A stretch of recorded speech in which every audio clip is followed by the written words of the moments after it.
আসসালামু আলাইকুম। আনমোল রান্নাঘরে আপনাদের স্বাগত জানাই। আজকে আমি বানাবো স্যান্ডউইচ। তাহলে চলুন রেসিপিটা শুরু করা যাক। স্যান্ডউইচ বানানোর জন্য আমি প্রথমে নিয়ে নেব কিছুটা চিকেন কিমা। এর মধ্যে দিয়ে দেব পেঁয়াজ কুচি, কাঁচা লঙ্কা কুচি, পুদিনা পাতা কুচি, আর দেব হাফ চামচ হলুদ গুঁড়ো, হাফ চামচ লাল লঙ্কার গুঁড়ো, 1 চামচ জিরে ধইনার গুঁড়ো, স্বাদ মতো লবণ, আদা রসুন বাটা দেব 2 চামচ থেকে সামান্য একটু বেশি, আর দেব 1 চামচ চাট মশলা। এবার এইগুলোকে আমি ভালো করে মাখিয়ে নেব। এবার দেব 1 চামচ ভিনেগার আর হাফ চামচ সয়া সস। এরপর আমি আরও একবার মাখিয়ে নেব।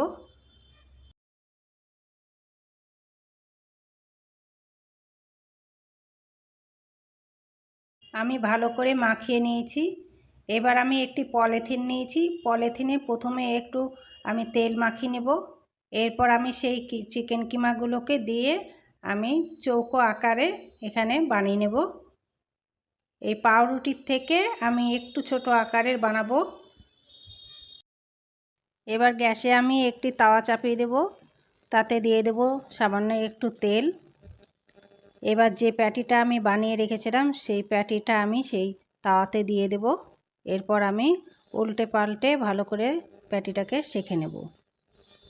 এই কাজটা আমি ঢাকা দিয়ে দিয়ে করব, যাতে আমার মাংসটা ভালোভাবে সেদ্ধ হয়ে যায়।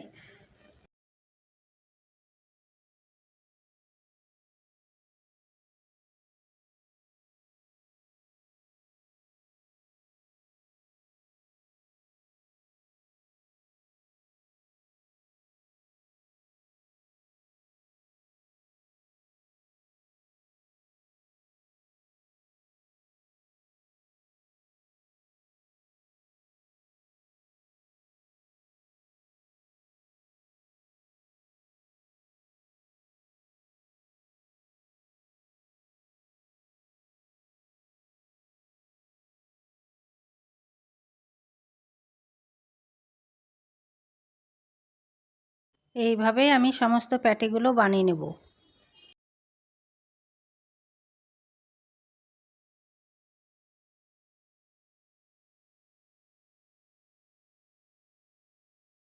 এবার তাওয়াটা আমি একটু পরিষ্কার করে নিয়ে তাওয়াতে সামান্য একটু তেল দিয়ে আমি ব্রেডগুলোকেও একটু সেঁকে নেব।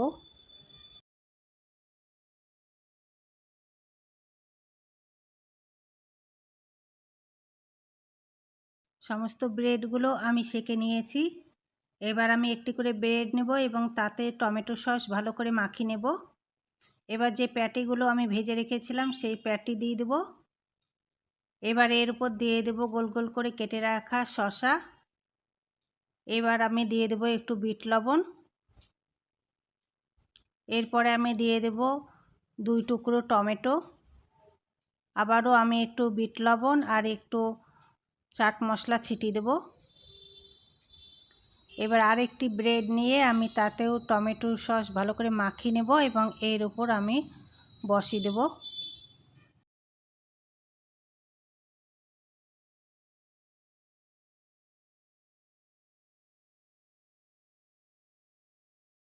আমি সমস্ত স্যান্ডউইচগুলো বানিয়ে নিয়েছি।